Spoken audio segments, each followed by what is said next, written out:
नमस्कार विद्यार्थी मित्रांनो, यूजीएस अकॅडमीच्या ऑनलाईन प्लॅटफॉर्मवरती आपल्या सर्वांचं हार्दिक स्वागत.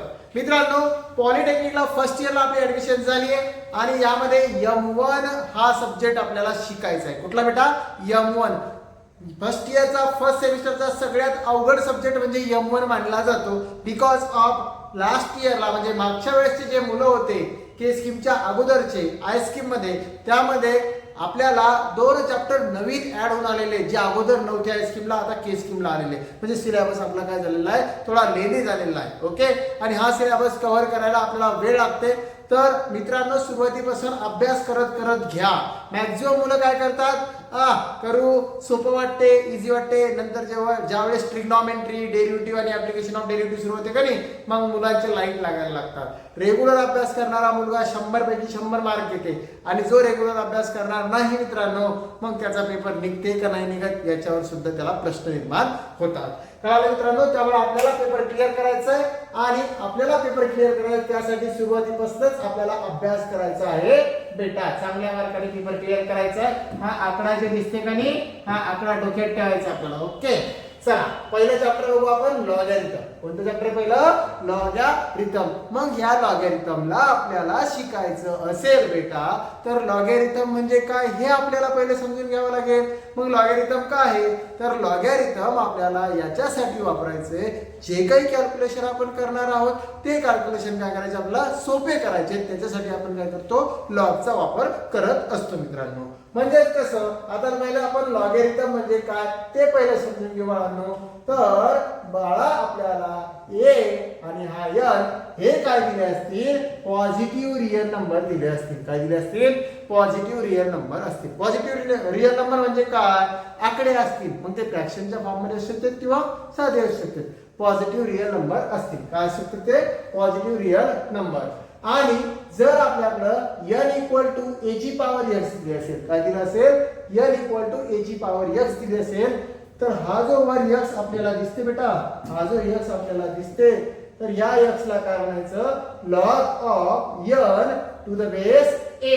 तर हा x म्हणजेच या n चा काय झाला, लॉग विथ बेस a असं आपण म्हणू शकतो. म्हणजेच आपण त्यालाच काय म्हणतो, लॉगॅरिथम म्हणतो. कळलं का? जर a आणि n हे रिअल नंबर्स असतील, पॉझिटिव्ह रिअल नंबर असतील आणि n equal to a raise to x असेल, तर x हा logarithm of n to the base a होणार आहे. बघा डेफिनेशन काय म्हणते तेव्हा, let a and n be positive real numbers and n equal to a raised to x, then this x is called as the logarithm of n to the base a. आणि त्याला कसं लिहितात बेटा, x is the log of n to the base a. कळलं का काय म्हटलं, x is equal to log of n to the base a. मग यालाच मी म्हणणार बेटा लॉगॅरिथमिक फॉर्म. कोणता फॉर्म म्हणणार बेटा? Logarithmic form. ओके, आणि याला काय म्हणणार बेटा, एक्सपोनेन्शियल फॉर्म. कोणता फॉर्म म्हणणार? Exponential form. Okay, exponential form. मग याला जर आपण लॉगॅरिथमिक फॉर्म म्हणलं आणि याला जर आपण एक्सपोनेन्शियल फॉर्म म्हटलं, तर आपल्याला पहिलाच प्रश्न आपल्याला सॉल्व्ह करण्यासाठी बेटा या चॅप्टर मध्ये कन्वर्ट इनटू लॉगॅरिथमिक फॉर्म किंवा कन्वर्ट इनटू एक्सपोनेन्शियल फॉर्म.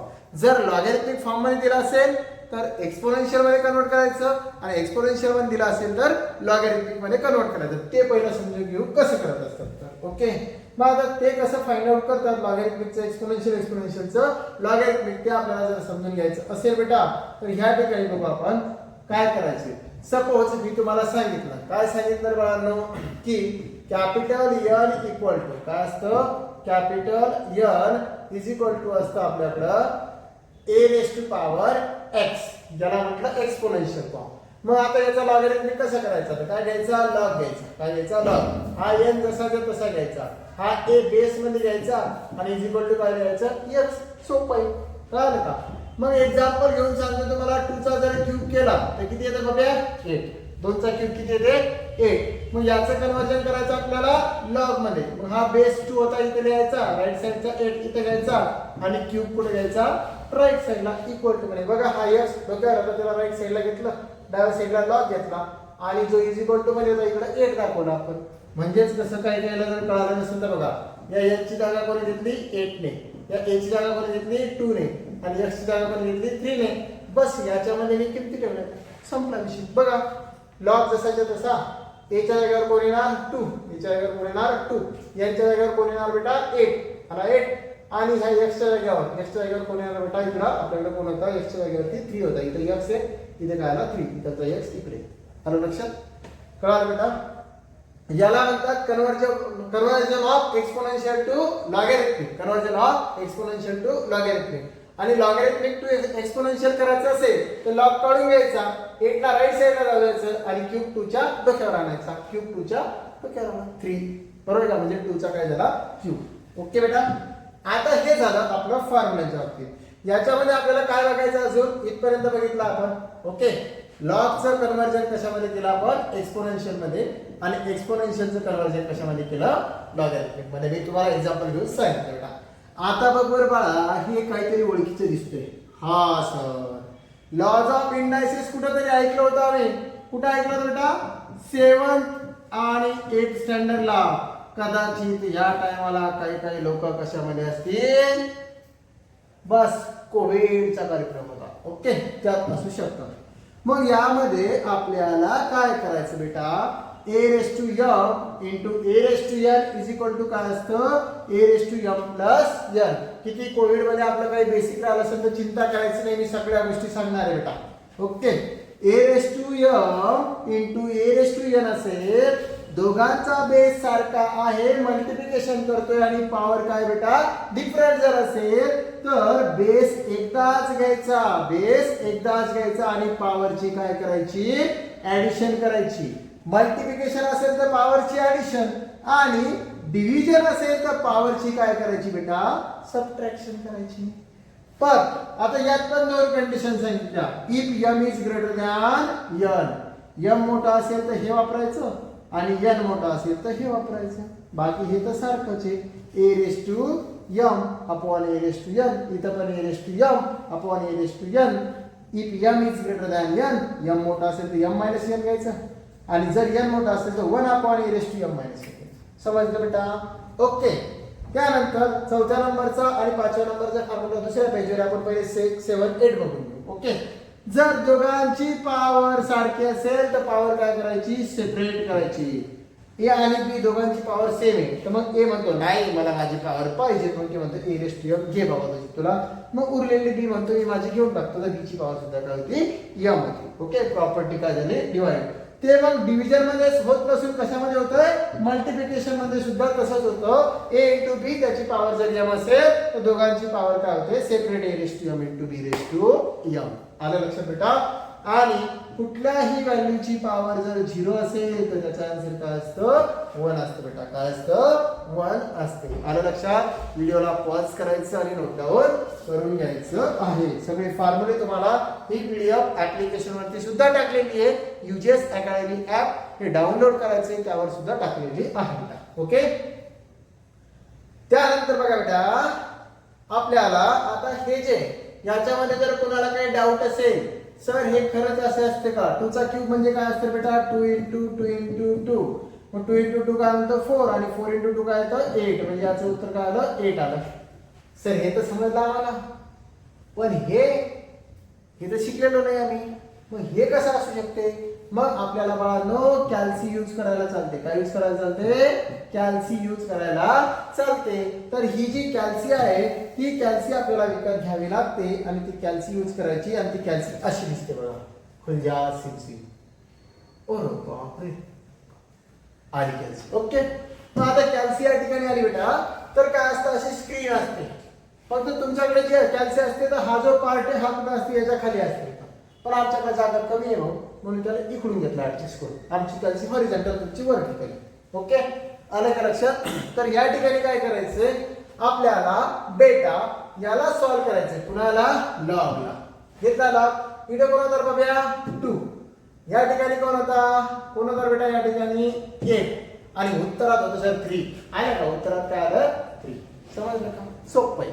म्हणून आपल्याला कॅल्सीचा उपयोग करायचा आणि एक पण उत्तर चुकू द्यायचं नाहीये बेटा. आलं लक्षात. सगळे आन्सर आपले काय आले पाहिजेत करेक्ट आले पाहिजे. आणि मी तुम्हाला खरंच सांगतोय जर तुम्ही प्रॉपरली रेग्युलर जर केलं तर कॅल्सीवरच अर्धे क्वेश्चन सॉल्व्ह होतात. कळालं का. ट्रिग्नोमेट्री डेरिव्हेटिव्हची चिंता करायची नाही. कुठल्याच प्रकारचे फॉर्म्युले रट्ट्या मारायचं काम पडणार नाही. ट्रिग्नोमेट्रीचा सुद्धा मी एक व्हिडिओ टाकलेला आहे, तो सुद्धा मी टाकून देईन, ऍप्लिकेशनवर सुद्धा टाकलेला असेल, तो सुद्धा तुम्ही बघून घ्यायचा आणि नंतर तुम्हाला कळून जाणार की आपल्याला पाठ करावं लागतात का नाही. फक्त एक सिरीज तुम्हाला ध्यानात ठेवावी लागते, त्या सिरीज सगळं काही होऊन जातं बेटा. ओके, आता यातले काही फॉर्म्युले बाकी होते आपले. ए ची पॉवर m पुन्हा त्याची पॉवर n, म्हणजे या ठिकाणी काय झालं माहिती का, पॉवरची पॉवर झाली बे. म्हणजे ए ची पॉवर m आणि पुन्हा त्याची पॉवर n जर असेल किंवा उलट असेल, ए ची पॉवर n असेल किंवा त्याची पॉवर m असेल, तर काय करतात, जेव्हा इंडायसेस म्हणजे घातांकामध्ये पॉवरची पॉवर असेल तर त्या दोघांचे काय होते, मल्टिप्लिकेशन होते. म्हणजेच उत्तर येते ए ची पॉवर m इंटू n किंवा n इंटू m म्हणा, m इंटू n म्हणा, सारखंच. ओके, म्हणजेच या दोघांना इक्वल टू काय लिहू शकतो आपण, a raise to m into n, जे की फॉर्म्युला नंबर 4 मध्ये आपल्याला दिसते. ओके, त्यानंतर बेटा पुढचा जो formula a raise to minus n equal to 1 upon a raise to n, म्हणजेच 1 upon a raise to n असेल तर याला वर घेऊन जायचं असेल, याला वर घेऊन जायचं असेल तर याची जी पॉवर आहे ती काय करायची, त्याचं चिन्ह चेंज करायचं. a रेस टू काय बेटा, मायनस n.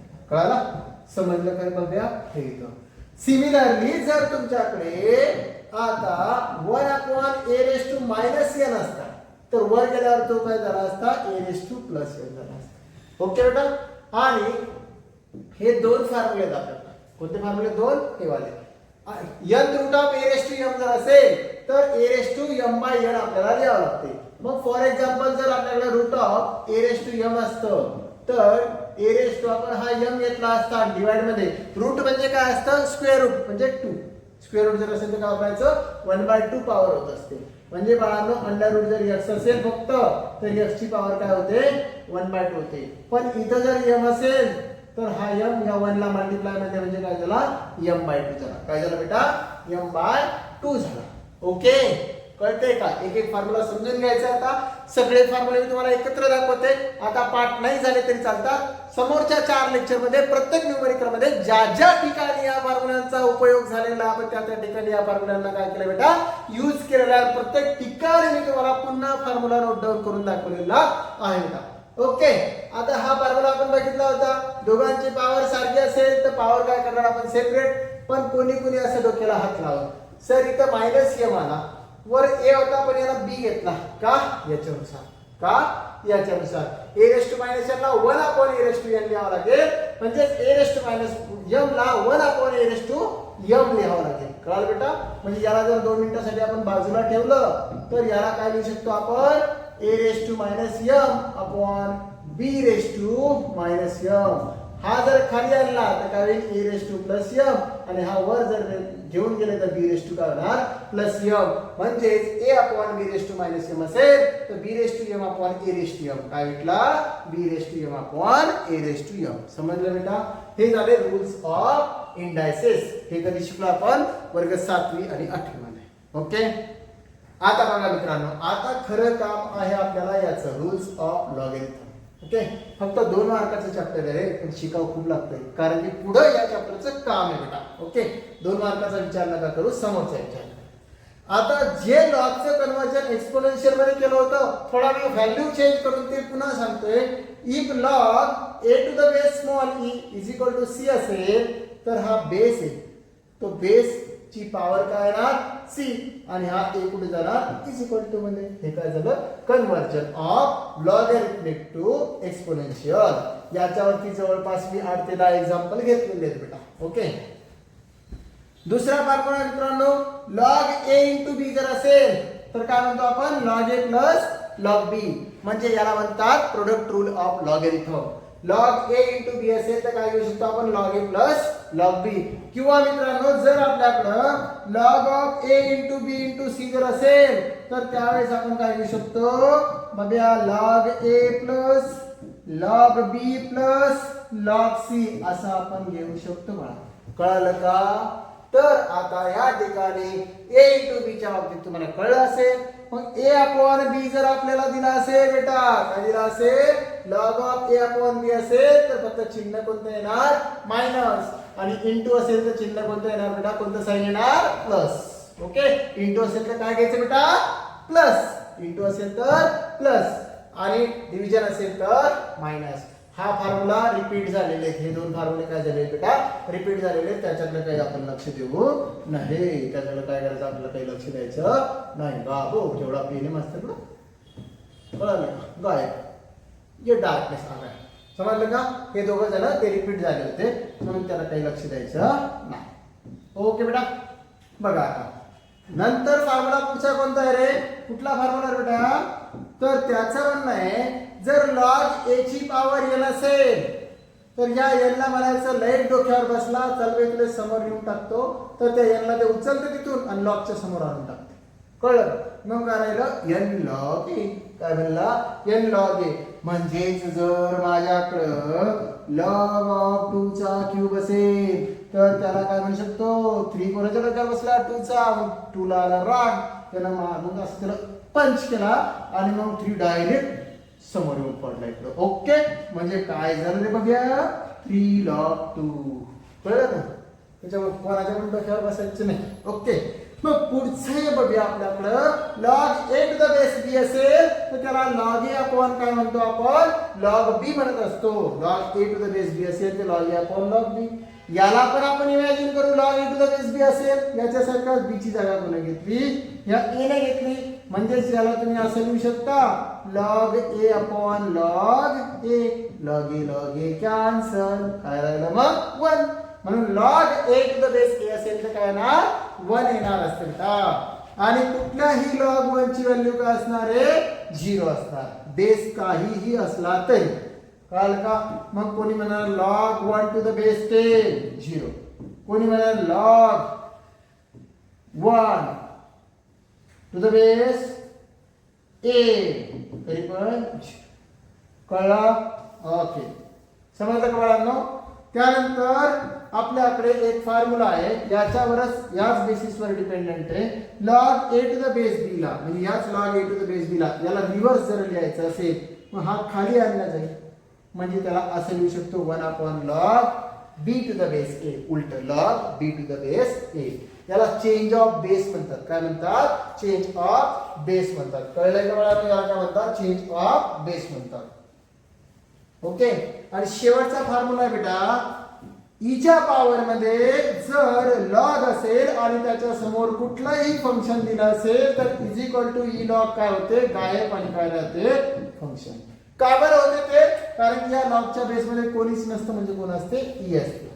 याच्याच नुसार जर तुम्हाला दुसरा फॉर्म्युला जर तयार करायचा असेल बेटा, म्हणजे मी या ठिकाणी नेक्स्ट फॉर्म्युला लिहितो, फॉर्म्युलावर 12, तसे आपले इथे 2 गायब झाले तर 10 होते. ओके.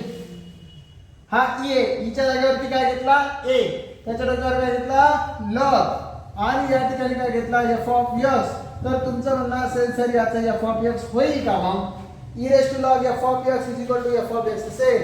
e ची जागा दिली मी a ला, आणि मग आता असं लिहिलं त्याचं f of x होईल का, नाही होणार. का, कारण की ह्या ठिकाणी कोणीच नसतं, म्हणजे बेस मध्ये कोण असतं e असतं. मग याच्यासारखं जर याला बनवायचं असेल तर याच्या बेस मध्ये कोण असला पाहिजे, ए असला पाहिजे. कोण असला पाहिजे, ए असला पाहिजे, तरच त्या ठिकाणी काय होणार, त्याची व्हॅल्यू कोण घेणार बेटा, f of x घेणार आहे. हे झाले मित्रांनो लॉगॅरिथमचे फॉर्म्युले. बस एवढे ध्यान ठेवायचे बेटा. कळलं का. आणि सगळेचे सगळे फॉर्म्युले पुढचे तुम्ही लेक्चर केले तर त्या सगळ्या लेक्चर मध्ये तुमचे फॉर्म्युले पाठ होऊन जातात. फॉर्म्युला पाठ करण्याची गरज पडत नाही, कारण हे प्रत्येक क्वेश्चन मध्ये फॉर्म्युला नोट डाऊन केलेला आहे बेटा. कळलं का. प्रत्येक क्वेश्चन मध्ये नोट डाऊन केलेला आहे.